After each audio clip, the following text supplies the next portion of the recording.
अथ श्री गणपति अथर्वशीर्षां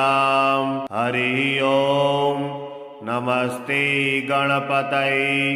त्वमेव प्रत्यक्षां तत्त्वमसि त्वमेव केवलं कर्तासि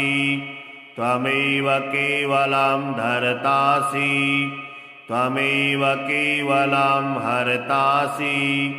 त्वमेव सर्वं खलविदं ब्रह्मासि त्वां साक्षादात्मासि नित्यं ऋतं वच्मि सत्यं वच्मि अवत्वं माम् अवक्तारम् अवश्रोतारम् अवदातारम् अवधातारम् अवानुजानमवशिष्याम् औपश्चात्तात् औपुरस्तात् अवोत्तरात्तात् अवदक्षिणात्तात् अवचोर्ध्वात्तात् अवाधरात्तात् सर्वतो मां पाहि पाहि समन्तात् त्वं वाङ्मयस्त्वं चिन्मयः त्वमानन्दमयस्त्वं ब्रह्ममयः त्वं सच्चिदानन्दाद्वितीयोऽसि त्वं प्रत्यक्षं ब्रह्मासि त्वं ज्ञानमयो विज्ञानमयोऽसि सर्वं जगदिदं तत्तो जायते सर्वं जगदिदं त्वत्तिष्ठति सर्वं जगदिदं तैलैमेष्यति सर्वं जगदिदं तै प्रत्येति त्वं भूमिरापो नलो नीलो नभः त्वं चत्वारि वाक्पदानि त्वं गुणत्रयातीतः त्वं वस्थात्रयातीतः त्वं देहत्रयातीतः त्वं कालत्रयातीतः त्वं मूलाधारस्थितोऽसि नित्यं त्वं शक्तित्रयात्मकः त्वं योगिनो ध्यायन्ति नित्यं त्वं ब्रह्मा त्वं विष्णुस्त्वं रुद्रस्त्वं इन्द्रस्त्वं अग्निस्त्वं वायुस्त्वं सूर्यस्त्वं चन्द्रमास्त्वं ब्रह्म भूर्भुवः स्वरो गणादिपूर्वमुच्चार्य वर्णादिं तदनन्तरम् अनुस्वारः परतरः अर्धेन्दुलसितं तारेण ऋद्धम् एतत्तौ मनुस्वरूपम्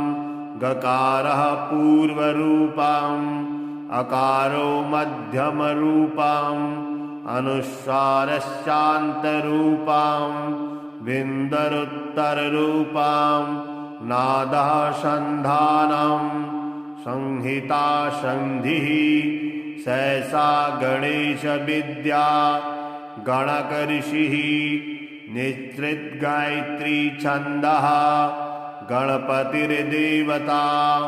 ॐ गङ्गणपतये नमः एकदन्ताय विद्महे वक्रतुण्डाय धीमहि तन्नो दन्तिः प्रचोदयात् एकदन्तं चतुर्हस्तं पाशमङ्कुशधारिणम् अभयं च वरदं हस्तैर्बिभ्राणामूषकध्वजं रक्तं लम्बोदरं शूर्पा कर्णकं रक्तवाससं रक्तगन्धानुलिप्ताङ्गं रक्तपुष्पैः सुपूजितं भक्तानुकम्पिनं देवं जगत्कारणमच्युतम् आविर्भूतं च सृष्ट्यादौ प्रकृतेः पुरुषात् परम् एवं ध्यायति यो नित्यं स योगी योगिनां वरः नमो व्रातपतये नमो गणपतये नमः प्रमथपतये नमस्तेऽस्तु लम्बोदराय एकदन्ताय विघ्नविनाशिने शिवसुताय श्रीवरदमूर्तये नमो नमः। एतत् अथर्वशीर्षं योधीते स ब्रह्म भूयाय कल्पते स सर्वतः सुखमेधते स सर्वविघ्नैर्न बाध्यते स पञ्चमहापापात् प्रमुच्यते सायमधियानो दिवसकृतं पापं नास्यति प्रातर्धियानो रात्रिकृतं पापं नास्यति सायं प्रातः प्रयुञ्जानो अपापो भवति सर्वत्राधियानो अपिघ्नो भवति धर्मार्थकाममोक्षं च विन्दति। इदम् अथर्वशीर्षमशिष्याय न देयम् यो यदि मोहाद्दास्यति स्वपापीयान् भवति सहस्रावर्तनात् यं यं कामधीते तं तमनेन साधयेत् अनेन गणपतिं विषिञ्चति शवाग्नि भवति धूर्त्या मनश्नन् जपति स विद्यावान् भवति स यशोवान् भवति इत्यथर्ववाक्यम् ब्रह्माद्यावरणं विद्याता न विभेति कदाचनेति यो दूर्वान् कुरेर्यजति स वैश्रवणोपमो भवति यो लाजिर्यजति स यशोवान् भवति स मेधावान् भवति यो मोदकसहस्रेण यजति स वाञ्छितफलमवाप्नोति साजसमिद्भिर्यजति स सर्वं लभते स सर्वं लभते। अष्टो ब्राह्मणान् सम्यक् गृहीत्वा सूर्यवर्चस्वी भवति सूर्यग्रही महानद्यां प्रतिमा सन्निधौ वाचपत्वा सिद्धिमन्त्रो भवति महाविघ्नात् प्रमुच्यते महादोषात् प्रमुच्यते महापापात् प्रमुच्यते सा सर्वविद भवति जैवं वेद इत्युपनिषद। ॐ शान्तिः शान्तिः शान्तिः। हरि ओं नमस्ते गणपतये त्वमेव प्रत्यक्षं तत्त्वमसि त्वमेव केवलं कर्तासि त्वमेव केवलं धर्तासि त्वमेव केवलं हर्तासि त्वमेव सर्वं खलविदं ब्रह्मासि त्वं साक्षादात्मासि नित्यं ऋतं वच्मि सत्यं वच्मि अवत्वं माम् अवक्तारम् अवश्रोतारम् अवदातारम् अवधातारम् अवानुजानमवशिष्याम् औपश्चात्तात् औपुरस्तात् अवोत्तरात्तात् अवदक्षिणात्तात् अवचोर्ध्वात्तात् अवाधरात्तात् सर्वतो मां पाहि पाहि समन्तात् त्वं वाङ्मयस्त्वं चिन्मयः त्वमानन्दमयस्त्वं ब्रह्ममयः त्वं सच्चिदानन्दाद्वितीयोऽसि त्वं प्रत्यक्षं ब्रह्मासि त्वं ज्ञानमयो विज्ञानमयोऽसि सर्वं जगदिदं तत्तो जायते सर्वं जगदिदं त्वत्तिष्ठति सर्वं जगदिदं तैलैमेष्यति सर्वं जगदिदं तयि प्रत्येति त्वां भूमिरापो नलो नीलो नभः त्वां चत्वारि वाक्पदानि त्वां गुणत्रयातीतः त्वां वस्थात्रयातीतः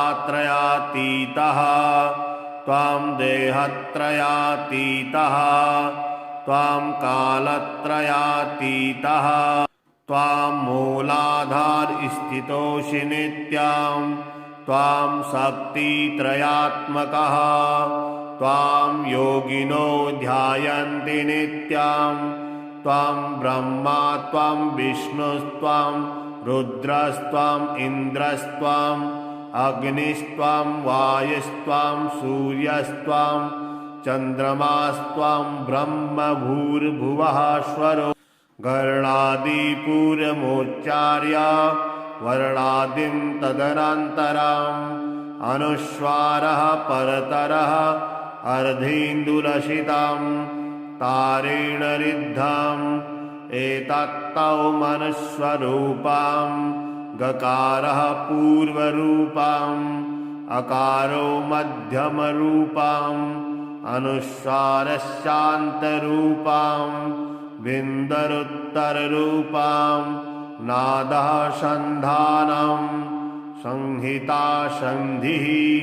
सहसा गणेशविद्या गणकऋषिः निःसृतगायत्री छन्दः गणपतिर्देवता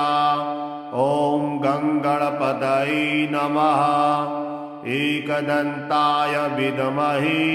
वक्रतुण्डाय धीमहि तन्नो दन्तिः प्रचोदयात् एकदन्तं चतुर्हस्तं पाशमङ्कुशधारिणम् अभयं च वरदं हस्तैर्बिभ्राणामूषकध्वजं रक्तं लम्बोदरं शूर्पा कर्णकं रक्तवाससं रक्तगन्धानुलिप्ताङ्गं रक्तपुष्पैः सुपूजितं भक्तानुकम्पिनं देवं जगत्कारणमच्युतम् आविर्भूतं च सृष्ट्यादौ प्रकृतेः पुरुषात् परम् एवं ध्यायति यो नित्यं स योगी योगिनां वरः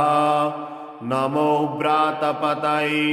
नमो गणपतये नमः प्रमथपतये नमस्तेऽस्तु लम्बोदराय एकदन्ताय विघ्नविनाशिने शिवसुताय श्रीवरदमूर्तये नमो नमः एतत् अथर्वशीर्षं योधीते स ब्रह्म भूयाय कल्पते स सर्वतः सुखमेधते स सर्वविघ्नैर्न बाध्यते स पञ्चमहापापात् प्रमुच्यते सायमधियानो दिवसकृतं पापं नाश्यति प्रातर्धियानो रात्रिकृतं पापं नाशयति सायं प्रातः प्रयुञ्जानो अपापो भवति सर्वत्राधियानो अपिघ्नो भवति धर्मार्थकाममोक्षं च विन्दति इदम् अथर्वशीर्षमशिष्याय न देयम् यो यदि मोहाद्दास्यति स पापीयान् भवति सहस्रावर्तनात् यं यं कामधीते तं तमनेन साधयेत् अनेन गणपतिं विषिञ्चति सवाग्मी भवति धूर्त्या मनस्नन् जपति स विद्यावान् भवति स यशोवान् भवति इत्यथर्ववाक्यम् ब्रह्माद्यावरणं विद्याता न बिभेति कदाचनेति यो दूर्वान् कुरेर्यजति स वैश्रवणोपमो भवति यो लाजिर्यजति स यशोवान् भवति स समेधावान् भवति। यो मोदकसहस्रेण यजति स वाञ्छितफलमवाप्नोति। असाज्यसमिद्भिर्यजति स सर्वं लभते, स सर्वं लभते। अष्टो ब्राह्मणान् सम्यक् गृहीत्वा सूर्यवर्चस्वी भवति। सूर्यग्रही महानद्यां प्रतिमा सन्निधौ वाचपत्वा सिद्धिमन्त्रो भवति। महाविघ्नात् प्रमुच्यते, महादोषात् प्रमुच्यते, महापापात् प्रमुच्यते। सा सर्वविद भवति। जैवं वेद इत्युपनिषद। ॐ शान्तिः शान्तिः शान्तिः। हरि ओम्। नमस्ते गणपतये। त्वमेव प्रत्यक्षान् तत्त्वमसि। त्वमेव केवलं कर्तासि, त्वमेव केवलं धर्तासि, त्वमेव केवलं हर्तासि। त्वमेव सर्वं खलविदं ब्रह्मासि। त्वं साक्षादात्मासि नित्यं। ऋतं वच्मि सत्यं वच्मि। अवत्वं माम् अवक्तारम् अवश्रोतारम् अवदातारम् अवधातारम् अवानुजानमवशिष्याम् औपश्चात्तात् औपुरस्तात् अवोत्तरात्तात् अवदक्षिणात्तात् अवचोर्ध्वात्तात् अवाधरात्तात्। सर्वतो मां पाहि पाहि समन्तात्। त्वं वाङ्मयस्त्वं चिन्मयः, त्वमानन्दमयस्त्वं ब्रह्ममयः। त्वं सच्चिदानन्दाद्वितीयोऽसि। त्वं प्रत्यक्षं ब्रह्मासि। त्वं ज्ञानमयो विज्ञानमयोऽसि। सर्वं जगदिदं तत्तो जायते, सर्वं जगदिदं त्वत्तिष्ठति। सर्वं जगदिदं तैलैमेष्यति। सर्वं जगदिदं तै प्रत्येति। त्वं भूमिरापो नलो नीलो नभः। त्वं चत्वारि वाक्पदानि। त्वं गुणत्रयातीतः। त्वं वस्थात्रयातीतः। त्वं देहत्रयातीतः। त्वं कालत्रयातीतः। त्वं मूलाधारस्थितोऽसि नित्यं। त्वं शक्तित्रयात्मकः। त्वां योगिनो ध्यायन्ति नित्यं। त्वं ब्रह्मा त्वं विष्णुस्त्वं रुद्रस्त्वं इन्द्रस्त्वं अग्निस्त्वं वायुस्त्वं सूर्यस्त्वं चन्द्रमास्त्वं ब्रह्म भूर्भुवः स्वरो। गणादिपूर्वमुच्चार्य वर्णादिं तदनन्तरम् अनुस्वारः परतरः अर्धेन्दुलसितं तारेण ऋद्धम्। एतत्तौ मनुस्वरूपं गकारः पूर्वरूपम् अकारो मध्यमरूपम्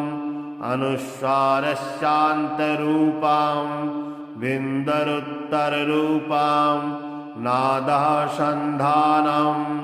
संहिता सन्धिः। सहसा गणेशविद्या गणकऋषिः निःसृतगायत्री छन्दः गणपतिर्देवता। ॐ गङ्गणपतये नमः।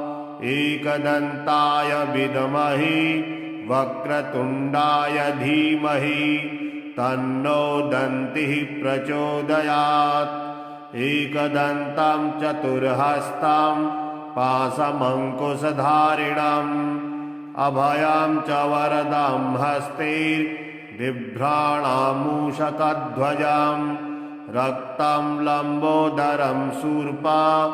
कर्णकं रक्तवाससां रक्तगन्धानुलिप्ताङ्गां रक्तपुष्पैः सुपूजितां भक्तानुकम्पिनं देवां जगत्कारणमच्युताम् आविर्भूतां च सृष्ट्यादौ प्रकृतेः पुरुषात् पराम् एवं ध्यायति यो नित्यं स योगी योगिनां वरः नमो व्रातपतये नमो गणपतये नमः प्रमथपतये नमस्तेऽस्तु लम्बोदराय एकदन्ताय विघ्नविनाशिने शिवसुताय श्रीवरदमूर्तये नमो नमः एतत् अथर्वशीर्षं योधीति स ब्रह्म भूयाय कल्पते स सर्वतः सुखमेधते स सर्वविघ्नैर्न बाध्यते स पञ्चमहापापात् प्रमुच्यते सायमधियानो दिवसकृतं पापं नाश्यति प्रातर्धियानो रात्रिकृतं पापं नाशयति सायं प्रातः प्रयुञ्जानो अपापो भवति सर्वत्राधियानो अपिघ्नो भवति धर्मार्थकाममोक्षं च विन्दति इदम् अथर्वशीर्षमशिष्याय न देयम् यो यदि मोहाद्दास्यति स पापीयान् भवति सहस्रावर्तनात् यं यं कामधीते तं तमनेन साधयेत् अनेन गणपतिं विषिञ्चति सवाग्मी भवति धूर्त्या मनस्नन् जपति स विद्यावान् भवति स यशोवान् भवति इत्यथर्ववाक्यं ब्रह्माद्यावरणं विद्याता न बिभेति कदाचनेति यो दूर्वान् कुरेर्यजति स वैश्रवणोपमो भवति यो लाजिर्यजति स यशोवान् भवति स मेधावान् भवति यो मोदकसहस्रेण यजति स वाञ्छितफलमवाप्नोति असाजसमिद्भिर्यजति स सर्वं लभते स सर्वं लभते अष्टो ब्राह्मणान् सम्यक् गृहीत्वा सूर्यवर्चस्वी भवति सूर्यग्रही महानद्यां प्रतिमा सन्निधौ वा जपत्वा सिद्धिमन्त्रो भवति महाविघ्नात् प्रमुच्यते महादोषात् प्रमुच्यते महापापात् प्रमुच्यते सा सर्वविद भवति जैवं वेद इत्युपनिषद ॐ शान्तिः शान्तिः शान्तिः हरि ओम नमस्ते गणपतये त्वमेव प्रत्यक्षां तत्त्वमसि त्वमेव केवलं कर्तासि त्वमेव केवलं धर्तासि त्वमेव केवलं हर्तासि त्वमेव सर्वं खलविदं ब्रह्मासि त्वां साक्षादात्मासि नित्यं ऋतं वच्मि सत्यं वच्मि अवत्वं माम् अवक्तारम् अवश्रोतारम् अवदातारम् अवधातारम् अवानुजानमवशिष्याम् औपश्चात्तात् औपुरस्तात् अवोत्तरात्तात् अवदक्षिणात्तात् अवचोर्ध्वातात्त अवाधरातात्त सर्वतो मां पाहि पाहि समन्तात्त त्वां वाङ्मयस्त्वां चिन्मयः त्वमानन्दमयस्त्वं ब्रह्ममयः त्वां सच्चिदानन्दाद्वितीयोऽसि त्वां प्रत्यक्षं ब्रह्मासि त्वां ज्ञानमयो विज्ञानमयोऽसि सर्वं जगदिदं तत्तो जायते सर्वं जगदिदं त्वत्तिष्ठति सर्वं जगदिदं तैलैमेष्यति सर्वं जगदिदं तै प्रत्येति त्वां भूमिरापो नलो नीलो नभः त्वां चत्वारि वाक्पदानि त्वां गुणत्रयातीतः त्वां वस्थात्रयातीतः त्वां देहत्रयातीतः त्वां कालत्रयातीतः त्वां मूलाधारस्थितोऽसि नित्यं त्वां शक्तित्रयात्मकः त्वां योगिनो ध्यायन्ति नित्यं त्वां ब्रह्मा त्वां विष्णुस्त्वां रुद्रस्त्वाम् इन्द्रस्त्वाम् अग्निस्त्वां वायुस्त्वां सूर्यस्त्वां चन्द्रमास्त्वां ब्रह्म भूर्भुवः स्वरो गणादिपूर्वमुच्चार्य वर्णादिं तदनन्तरम् अनुस्वारः परतरः अर्धेन्दुलसितं तारेण रिद्धम् एतत्तौ मनुस्वरूपं गकारः पूर्वरूपम् अकारो मध्यमरूपम् अनुस्वारस्यान्तरूपम् बिन्दरुत्तररूपम् नादः सन्धानम् संहिता सन्धिः सहसा गणेशविद्या गणकऋषिः निश्चित गायत्री छन्दः गणपतिर्देवता ॐ गङ्गणपतये नमः एकदन्ताय विद्महे वक्रतुण्डाय धीमहि तन्नो दन्तिः प्रचोदयात् एकदन्तं चतुर्हस्तं पाशमङ्कुशधारिणम् अभयं च वरदं हस्तैर्बिभ्राणामूषकध्वजं रक्तं लम्बोदरं शूर्पा कर्णकं रक्तवाससं रक्तगन्धानुलिप्ताङ्गं रक्तपुष्पैः सुपूजितं भक्तानुकम्पिनं देवं जगत्कारणमच्युतम्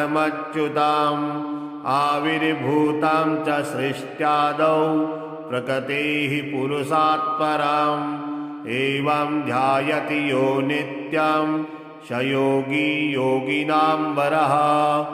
नमो व्रातपतये नमो गणपतये नमः प्रमथपतये नमस्तेऽस्तु लम्बोदराय एकदन्ताय विघ्नविनाशिने शिवसुताय श्रीवरदमूर्तये नमो नमः एतत् अथर्वशीर्षं योधीते स ब्रह्म भूयाय कल्पते स सर्वतः सुखमेधते स सर्वविघ्नैर्न बाध्यते स पञ्चमहापापात् प्रमुच्यते सायमधियानो दिवसकृतं पापं नाश्यति प्रातर्धियानो रात्रिकृतं पापं नाशयति सायं प्रातः प्रयुञ्जानो अपापो भवति सर्वत्राधियानो अपिघ्नो भवति धर्मार्थकाममोक्षं च विन्दति इदम् अथर्वशीर्षमशिष्याय न देयम् यो यदि मोहाद्दास्यति स पापीयान् भवति सहस्रावर्तनात् यं यं कामधीते तं तमनेन साधयेत् अनेन गणपतिं विषिञ्चति शवाग्मी भवति धूर्त्या मनश्नन् जपति स विद्यावान् भवति स यशोवान् भवति इत्यथर्ववाक्याम् ब्रह्माद्यावरणं विद्याता न विभेति कदाचनेति यो दूर्वान् कुरेर्यजति स वैश्रवणोपमो भवति यो लाजिर्यजति स यशोवान् भवति स मेधावान् भवति यो मोदकसहस्रेण यजति स वाञ्छितफलमवाप्नोति साजसमिद्भिर्यजति स सर्वं लभते स सर्वं लभते अष्टो ब्राह्मणान् सम्यक् गृहीत्वा सूर्यवर्चस्वी भवति सूर्यग्रही महानद्यां प्रतिमा सन्निधौ वाचपत्वा सिद्धिमन्त्रो भवति महाविघ्नात् प्रमुच्यते महादोषात् प्रमुच्यते महापापात् प्रमुच्यते सा सर्वविद भवति जैवं वेद इत्युपनिषद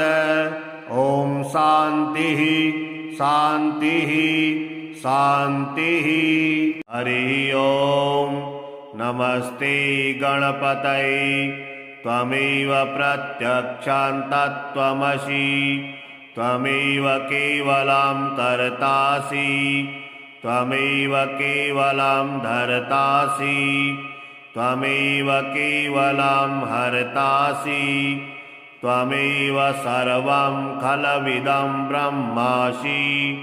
त्वां साक्षादात्मासि नित्यं ऋतं वच्मि सत्यं वच्मि अवत्वं माम् अवक्तारम् अवश्रोतारम् अवदातारम् अवधातारम् अवानुजानमवशिष्याम् औपश्चात्तात् औपुरस्तात् अवोत्तरात्तात् अवदक्षिणात्तात् अवचोर्ध्वात्तात् अवाधरात्तात् सर्वतो मां पाहि पाहि समन्तात् त्वं वाङ्मयस्त्वं चिन्मयः त्वमानन्दमयस्त्वं ब्रह्ममयः त्वं सच्चिदानन्दाद्वितीयोऽसि त्वं प्रत्यक्षं ब्रह्मासि त्वं ज्ञानमयो विज्ञानमयोऽसि सर्वं जगदिदं तत्तो जायते सर्वं जगदिदं त्वत्तिष्ठति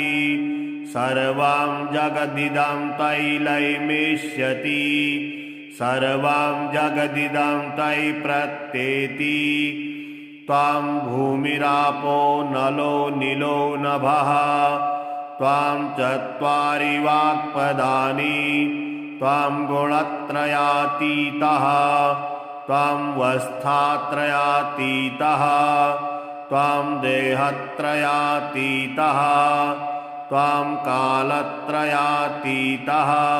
त्वं मूलाधारस्थितोऽसि नित्यं त्वं शक्तित्रयात्मकः त्वां योगिनो ध्यायन्ति नित्यं त्वं ब्रह्मा त्वं विष्णुस्त्वं रुद्रस्त्वं इन्द्रस्त्वं अग्निस्त्वं वायुस्त्वं सूर्यस्त्वं चन्द्रमास्त्वं ब्रह्म भूर्भुवः स्वरो गणादिपूर्वमुच्चार्य वर्णादिं तदनन्तरम् अनुस्वारः परतरः अर्धेन्दुलसितं तारेण ऋद्धम् एतत्तौ मनुस्वरूपं गकारः पूर्वरूपं अकारो मध्यमरूपाम् अनुस्वारस्यान्तरूपाम् विन्दरुत्तररूपाम् नादः सन्धानम् संहिता सन्धिः सहसा गणेशविद्या गणकऋषिः निःसृतगायत्री छन्दः गणपतिर्देवता ॐ गङ्गणपतये नमः। एकदन्ताय विद्महे वक्रतुण्डाय धीमहि तन्नो दन्तिः प्रचोदयात्। एकदन्तं चतुर्हस्तं पाशमङ्कुशधारिणम् अभयं च वरदं हस्ते बिभ्राणामूषकध्वजं रक्तं लम्बोदरं शूर्पा कर्णकं रक्तवाससं रक्तगन्धानुलिप्ताङ्गं रक्तपुष्पैः सुपूजितं भक्तानुकम्पिनं देवं जगत्कारणमच्युतम् आविर्भूतं च सृष्ट्यादौ प्रकृतेः पुरुषात् परम् एवं ध्यायति यो नित्यं स योगी योगिनां वरः। नमो व्रातपतये नमो गणपतये नमः प्रमथपतये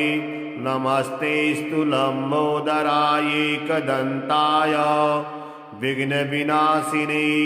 शिवसुताय श्रीवरदमूर्तये नमो नमः। एतत् अथर्वशीर्षं योधीते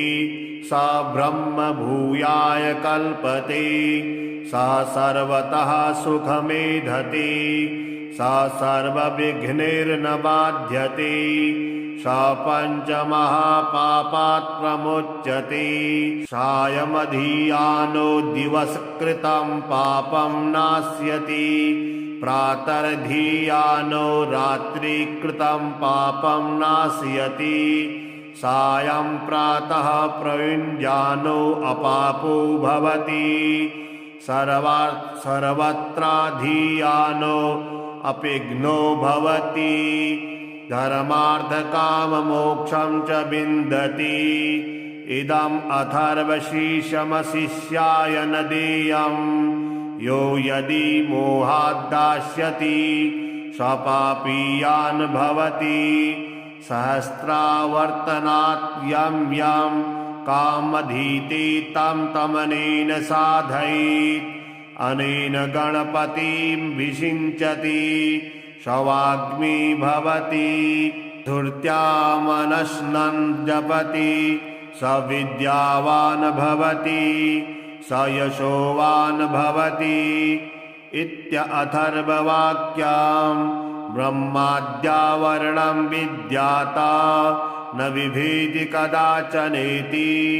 यो दूर्वान् कुरेर्यजति स वैश्रवणोपमो भवति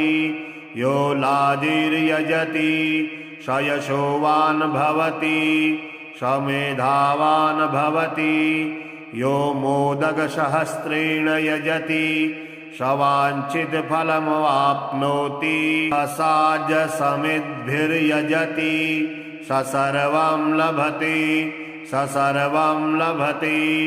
अष्टो ब्राह्मणान् सम्यक् गृहीत्वा सूर्यवर्चस्वी भवति सूर्यग्रही महानद्यां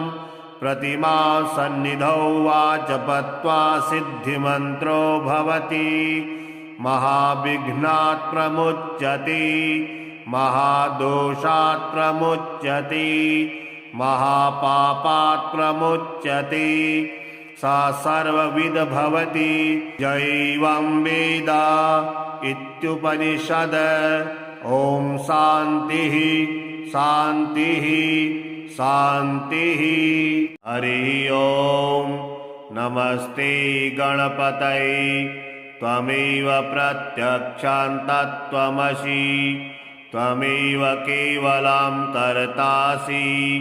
त्वमेव केवलं धर्तासि त्वमेव केवलं हर्तासि त्वमेव सर्वं खलविदं ब्रह्मासि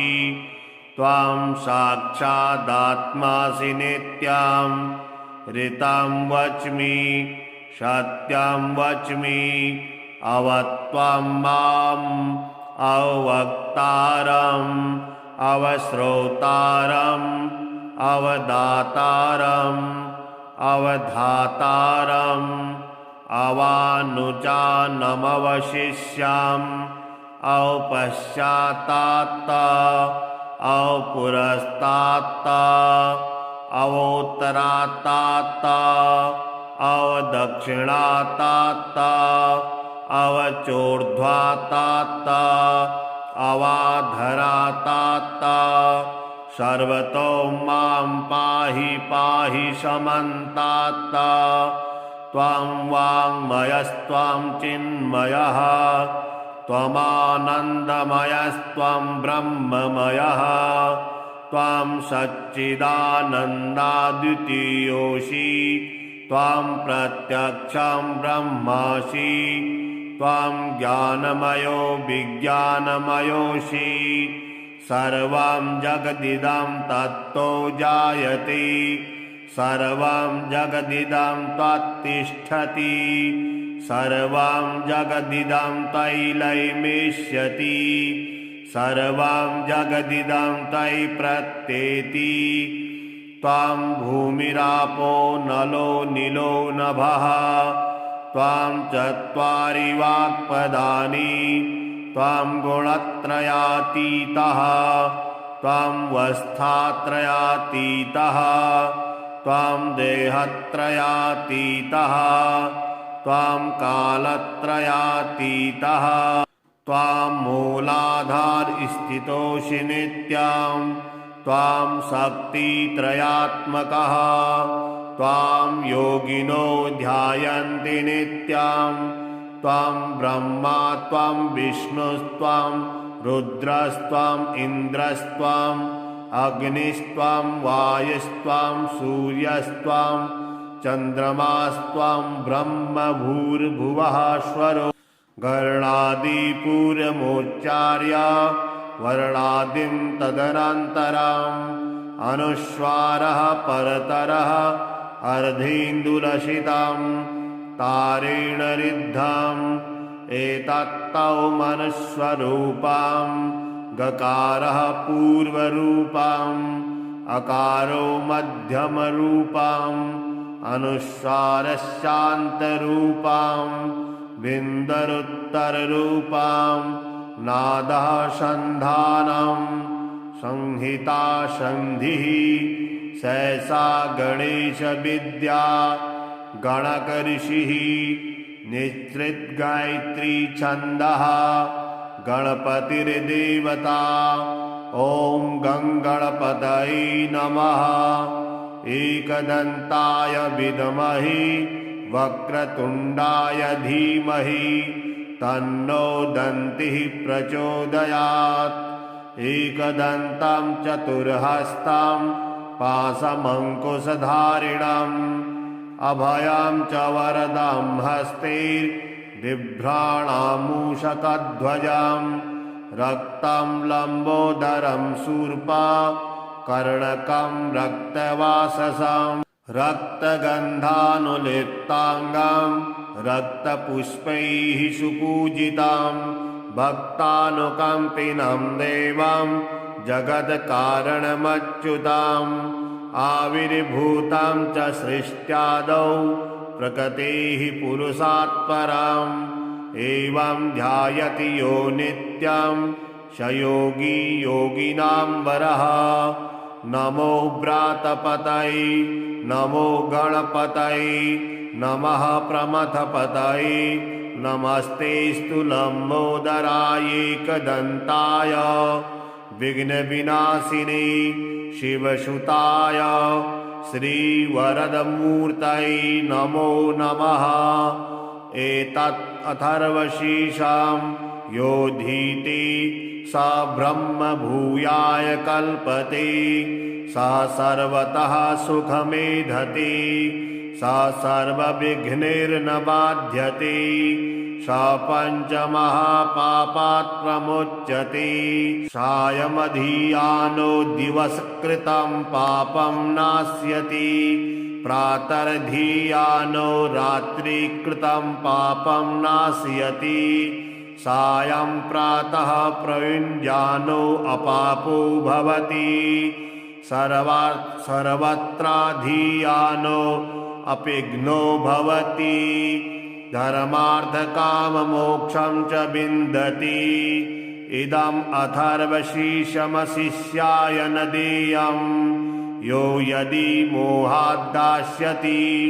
स पापीयान् भवति सहस्रावर्तनात् यं यं